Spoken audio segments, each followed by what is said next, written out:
Assalamualaikum warahmatullahi wabarakatuh. Perkenalkan, nama saya Harti Mulani Nurawalia dari Prodi S1 Farmasi. Di sini saya akan mereview jurnal berjudul Forensik Toksikologi. Sejarah toksikologi.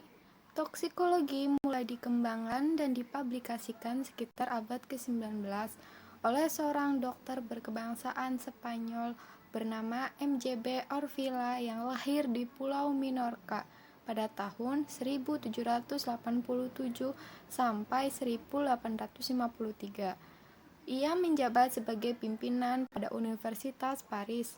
Pada pemerintahan Raja Louis, ia merupakan orang pertama yang meneliti tentang adanya hubungan antara zat-zat kimiawi yang dikenal sebagai racun dengan makhluk hidup. Pengertian toksikologi. Toksikologi merupakan suatu cabang ilmu yang membahas putar efek merugikan berbagai agen kimiawi terhadap semua sistem makhluk hidup. Toksikologi forensik adalah ilmu yang mempelajari tentang racun dan pengidentifikasian bahan racun yang diduga ada dalam organ atau jaringan tubuh dan cairan. Ruang lingkup toksikologi meliputi toksikologi lingkungan, menguraikan pemanjanan zat kimia atau pencemaran lingkungan, makanan dan air yang tidak disengaja bagi jaringan biologi, lebih khususnya manusia.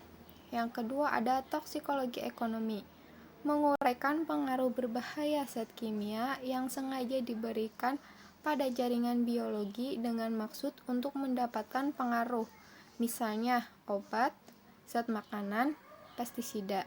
Dan yang terakhir ada toksikologi kehakiman, menangani aspek medis dan aspek hukum atau pengaruh berbahaya zat kimia baik yang dipajankan secara sengaja atau tidak sengaja.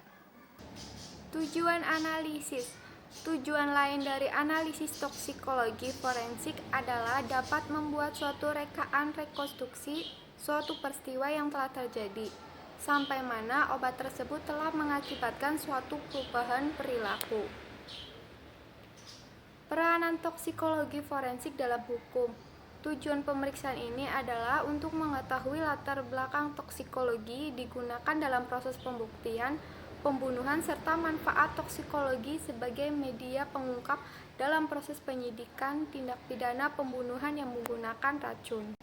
Klarifikasi racun. Untuk kepentingan di bidang forensik, racun dibagi berdasarkan sifat kimia, fisik, serta pengaruhnya terhadap tubuh manusia, yaitu yang pertama ada racun anorganik, meliputi racun korosif, racun metalik, dan non-metalik. Yang kedua ada racun organik, meliputi racun volatil, racun non-volatil, dan alkaloid. Yang ketiga ada racun gas, dan yang terakhir ada racun lain-lain, yang meliputi racun makanan, racun binatang, racun tumbuh-tumbuhan, dan lain-lain. Pengambilan sampel pada toksikologi forensik. Prinsip pengambilan sampel pada kasus keracunan adalah diambil sebanyak-banyaknya. Setelah kita sisihkan untuk cadangan dan untuk pemeriksaan histopatologik. Secara umum, sampel harus diambil adalah lambung dan isinya, seluruh usus dan isinya, darah, hati, ginjal, otak, urin, dan empedu. Kesimpulan dari jurnal ini, secara umum, toksikologi forensik adalah membantu penegak hukum khususnya dalam melakukan analisis racun baik kualitatif maupun kuantitatif dan kemudian menerjemahkan hasil analisis ke dalam suatu laporan atau surat keterangan ahli atau saksi ahli sebagai bukti dalam tindak kriminal atau forensik di pengadilan. Terima kasih.